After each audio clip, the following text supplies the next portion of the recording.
couldn't complete passes if their lives depended on it, and turn the ball over like they were being paid to suck. Here are the 10 worst quarterbacks in NFL history.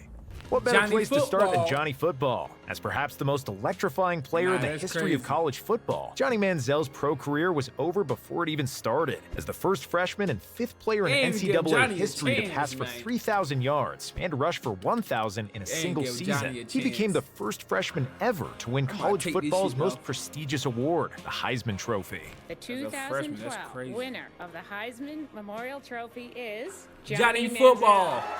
This incredible success led to Manziel becoming an instant celebrity. From hanging out with LeBron James to partying with Drake, Johnny Manziel was everywhere. The issue was, NFL teams were worried that Manziel enjoyed being a celebrity more than being a football player. Despite that, his play in college was so special in 2014, him being drafted by the Browns. With the 22nd pick to the Cleveland Browns select Johnny Manziel. Inspired hope in Cleveland sports for the first time since LeBron had left for Miami. But this feeling quickly vanished when the Browns' biggest fear came true. Manziel finished his rookie season 0-2 as a starter with 175 passing yards, 2 interceptions, 0 touchdowns, and a 54.1 completion percentage in 5 games played. But that wasn't the worst part. The reports of Manziel being seen at clubs, drinking and partying came out all throughout his rookie year, and it showed on the field. Then those reports were confirmed when he was checked into a rehab facility following the season. After year 2 went just as poorly on the field, it got even worse off it, with scandals like gambling in Vegas the night before a game. The Browns decided they had already seen enough, as Cleveland did the once unthinkable by releasing Manziel. In 14 total games, he threw 7 touchdowns and 7 interceptions, while completing just 57% of his passes. The Browns won just 2 of the 8 games Manziel started. In a league that gives out second and third chances like clockwork, it speaks volumes that Manziel never signed another NFL contract. That's crazy. Not even one more NFL contract? You know how many niggas get contract after contract after contract? He couldn't get one more? Well, Manziel never got another opportunity. Joey Harrington may have had too many, going from collegiate All-American and cover boy for EA Sports college football video game to unwanted NFL backup. Harrington became nothing more than a what-if story. After he tore it up at Oregon, the Lions were thrilled to take him in the 2002 draft. Third choice in the 2002 draft, Joey Harrington, quarterback from Oregon. Harrington was billed as the perfect guy to turn things around in Detroit after winning just 5 times in 2 seasons. But as a rookie, he went 3-9 and completed just half of his passes while throwing 4 more interceptions than touchdowns. Harrington followed up this slow start the next year by leading the league in interceptions with 22. After 2 more losing seasons in Detroit, the Lions shipped him off to Miami for only a 5th-round pick. Despite the consistent change of scenery, one thing remained constant: his turnover problem. After an injury to the Dolphins starter, Harrington came in and threw 15 interceptions in 11 games. It was an issue that followed him to Atlanta the next year, where after being called into action due to Michael Vick's suspension, he threw 8 interceptions to only 7 touchdowns. Harrington never played another snap and finished his career with just 1 season where he threw more touchdowns than interceptions. That would explain his 26-50 record as a starter and never finishing a season with a winning record. As the polar Look, bro, at least he played on different teams. Opposite of Harrington's pro career, Matt Leinart, coming out of college, was viewed as a natural-born leader and winner. MVP of the 71st Facts Orange Bowl, Matt Leinart. So the world realized he was not him. At USC, Leinart was as reliable as they come. I just gotta focus in on. He was not him. That's funny. Going 37-2 as a starter and as a sophomore winning the Heisman Trophy. The winner is Matt Leinart from the University of Southern California. So when the Cardinals took him in the 2006 draft with the 10th overall pick, the Arizona Cardinals select Matt Leinart. There was little to no doubt that he'd be able to make the jump to the next level. Except that's not how it went at all for college football's golden boy. As a rookie, Leinart started 11 games and threw more interceptions than touchdowns, while only completing 56.8% of his passes. Over the next 3 years, Leinart only started 6 games for Arizona and didn't. Is these two worse than Johnny Manziel? Johnny Manziel ain't even get another chance.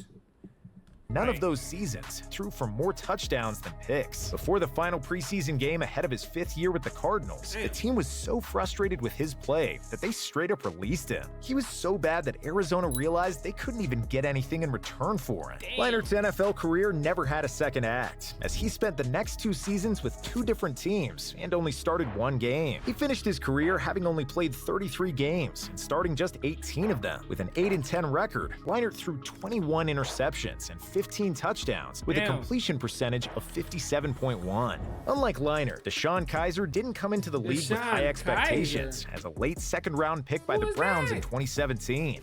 The Cleveland Browns select DeShone Kizer. But Kizer did leave the league having made history, just not for the right reason. Despite not being a top draft choice, Cleveland still named Kizer the starter going into the season. It was a tremendous amount of faith to place in the unproven rookie. In 15 games started that year, he threw 22 interceptions and only 11 touchdowns while completing just 53.6% of his passes. And as if Kizer leading the league in interceptions wasn't bad enough, the Browns didn't win a single game. I mean, that was one of my worst performances ever in any sport I've ever played.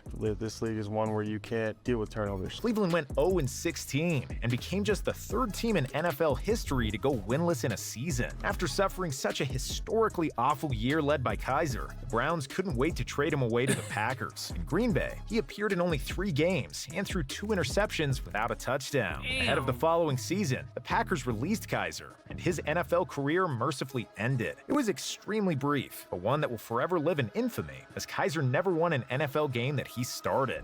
And while Kizer's career was over before it began, Chris Weinke's long journey to finding his name on this list is by a dude named Chris Weinke. Knew he wasn't about to do nothing. Say, nah, Chris Weinke?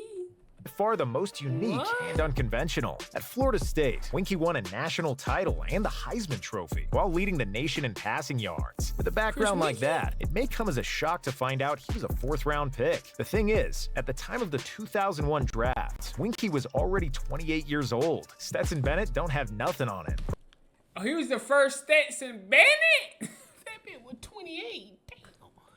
We're about to leave here. Prior to Weinke going to FSU, he was a minor league baseball player for 6 years. So, his unusual old age scared away every team except for the Panthers. As a rookie, Weinke led the Panthers to a Week 1 victory, and all of a sudden the rest of the league looked stupid. But then, he went on to lose his next 14 starts, throwing 19 interceptions and 11 touchdowns with just a 54.3 completion percentage. Damn. After such a disappointing year, Carolina lost all confidence in Weinke, and over the next 3 seasons, only let him start 4 games. The Panthers then released Weinke, who went unsigned that offseason and deep into the following year. He didn't get another shot until the 49ers were desperate from having lost all 3 of their quarterbacks to injuries. I guess some things never change. In San Fran, Weinke started just 1 game before his career was officially over. He finished with a 2-18 record as a starter with 15 touchdowns, 26 interceptions, and a 54.4 completion percentage.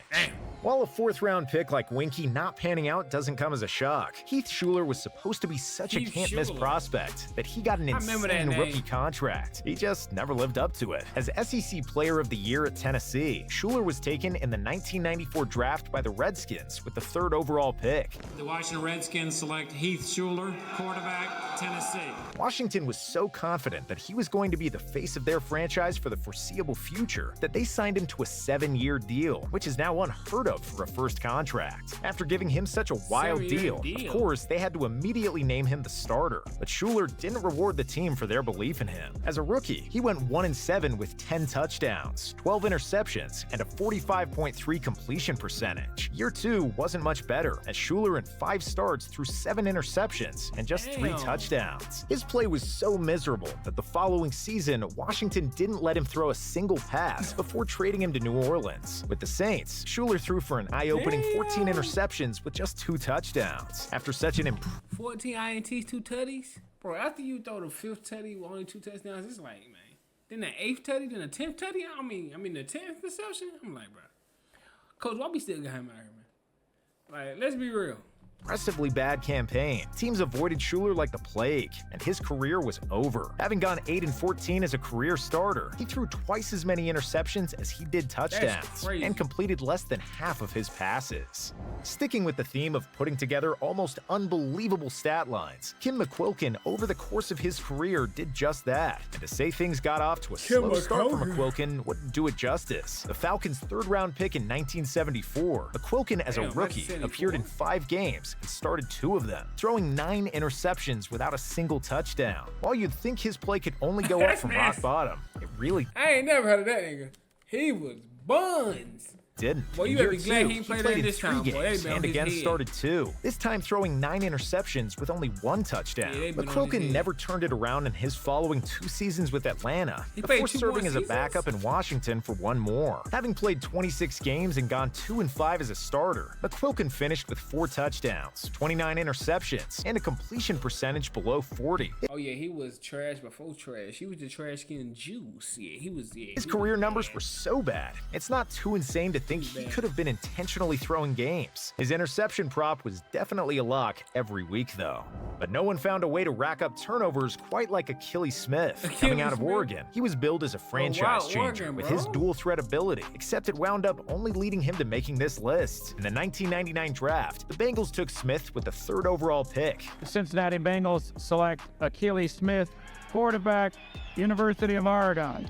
And they wanted him so badly that they turned down an offer of 9 draft picks to take him. As a rookie, Smith played in 7 games and started 4 of them. His play didn't warrant any more than that, as he threw 6 interceptions and 2 touchdowns to go with his 52.3 completion percentage. The following year, while looking to make a leap and prove his worth, Smith did the exact opposite. Instead, he gave dual threat a whole new meaning, having the ability to turn the ball over both through the air and on the ground. Smith steps up.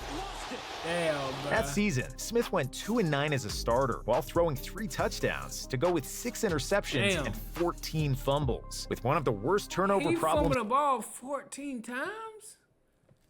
Oh, bro, what's ever seen. The Bengals over the next 2 years only trusted him to start 2 more games. He completed 17 of his 41 passes for 154 yards and 0 touchdowns, while adding in a fumble and interception for good measure. He never played another snap in the NFL, finishing with 5 touchdowns, a 46.6 completion percentage, 13 interceptions, and 19 fumbles.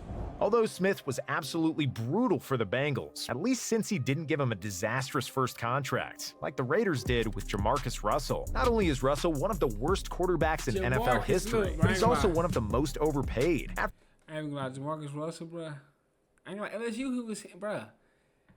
He was him, though. Let's keep it 100. After Oakland took him in the 2007 draft with the 1st overall pick, they signed him to a 6-year, $61 million contract with $32 million guaranteed, despite being the #1 pick and commanding an absurd rookie contract. Russell as a rookie was so unprepared that he only started 1 game, and the 4 games he played in were underwhelming to say the least. Russell threw 2 touchdowns and 4 interceptions to go with a completion percentage just over 50. In year 2, because the Raiders had invested so much in him already, they needed to know for certain what they had, so they gave him more chances, and he started 15 games, leading them to a 5-10 record and completing only 53.8% of his passes. In addition to not winning games or completing his throws, Russell added insult to injury. There were reports that he had shown up to training camp weighing more than 300 pounds and wasn't studying the playbook or watching film. In fact, the Raiders coaches were so convinced that JaMarcus wasn't watching film that they would send him home with blank tapes to see if he was really studying. The next day, Russell would come into the facilities saying he watched the blitz packages. That's why after another terrible...